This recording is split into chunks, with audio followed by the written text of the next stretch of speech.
ಅಂತ ವಿಚಾರವಾಗಿದೆ. ಈಗಾಗಲೇ ಮಾನ್ಯ ಸುರೇಶ್ ಕುಮಾರ್ ಸರ್ ಅವರು ಪ್ರತಿಪಕ್ಷ ನಾಯಕರುಗಳು ಕೂಡ ಸರ್ಕಾರಕ್ಕೆ ಸಲಹೆಯನ್ನು ಮಾಡಿದ್ದಾರೆ.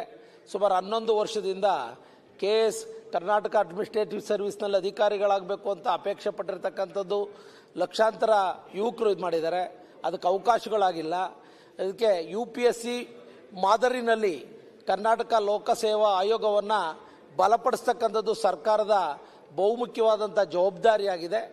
ಈ ಒಂದು ವಿಧೇಯಕ ತಿದ್ದುಪಡಿನ ನಾನು ಬೆಂಬಲಿಸ್ತೇನೆ. ಮನೆ ಸಭಾಧ್ಯಕ್ಷ ಸರ್ಕಾರ ಇದರ ಬಗ್ಗೆ ಕಟ್ಟುನಿಟ್ಟಿನ ಒಂದು ಕಾನೂನನ್ನು ಒಳಪಡಿಸಬೇಕು ಅಂತ ಮನವಿ ಮಾಡ್ತೇನೆ.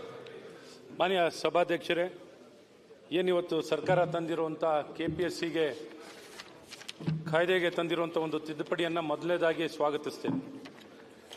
ಭಾಳ ಪ್ರಮುಖವಾಗಿ ಈಗಾಗಲೇ ಎಲ್ಲ ಹಿರಿಯರು ಭಾಳಷ್ಟು ವಿಚಾರಗಳನ್ನ ತಿಳಿಸಿದ್ದಾರೆ. ಏನೊಂದು KPSC ಮತ್ತು UPSC ಒಂದೇ ಮಾಡಲಲ್ಲಿ ಇರೋದು ಒಳ್ಳೆಯದು. ಈಗೇನೊಂದು ಯಾವುದೋ ವರ್ಷದಲ್ಲಿ ನೇಮಕಾತಿಯನ್ನು ಪ್ರಾರಂಭ ಮಾಡಿದ್ರೆ 10 ವರ್ಷದ ನಂತರ ನೇಮಕಾತಿ ಆಗುತ್ತೆ.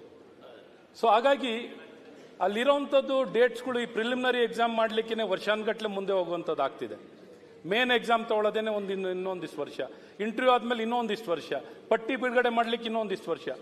ಇವತ್ತು UPSC ಮತ್ತು KPSC ಮಾದರಿಯಲ್ಲೇ ಎರಡೂ ಒಂದೇ ಮಾಡಲಲ್ಲಿ ಬಂದರೆ ಭಾಳ ಸುಲಭವಾಗಿ ಸರಳವಾಗಿ ಪರೀಕ್ಷೆಗಳನ್ನು ನಡೆಸಲಿಕ್ಕೂ ಸುಲಭವಾಗಿರುತ್ತೆ.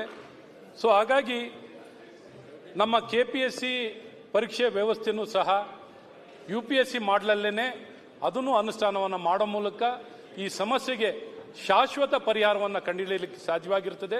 ಭಾಳ ಪ್ರಮುಖವಾಗಿರೋ ವಿಚಾರ. ಎರಡನೇದು, ಇವತ್ತೇನು ಒಂದು ಬ್ಯಾಂಡೆಡ್ ಹಾಕುವಂಥ ಕೆಲಸಗಳು ನಡೆದಿದೆ, ಅದು ನಿಜಕ್ಕೂ ಸಂಪೂರ್ಣವಾಗಿ ಹೊಸ ಅವತಾರನಲ್ಲಿ ಒಂದು ಪರಿಪೂರ್ಣವಾದಂಥ ಬಿಲ್ಲನ್ನು ತರುವಂಥದ್ದು ಮಾಡಿದ್ರೆ ಈ ಸಮಸ್ಯೆ, ಈ ನೇಮಕಾತಿಯಲ್ಲೇ ಇವತ್ತೆಲ್ಲೆಲ್ಲೋ ಭ್ರಷ್ಟಾಚಾರದ ವಿಚಾರ ಮಾತಾಡ್ತಿರ್ತೀವಿ. ಈ ಪರೀಕ್ಷೆಯಲ್ಲಿ ಬಾರಿನೂ ಪ್ರತಿ ವರ್ಷದಲ್ಲೂ 10 ಸ್ಕ್ಯಾಂಡ್ಲುಗಳು ಬರೀ KPSC ಸ್ಕ್ಯಾಂಡ್ಲನ್ನೇ ನಾವು ಮಾತಾಡುವಂಥದ್ದು ಆಗ್ತಿದೆ.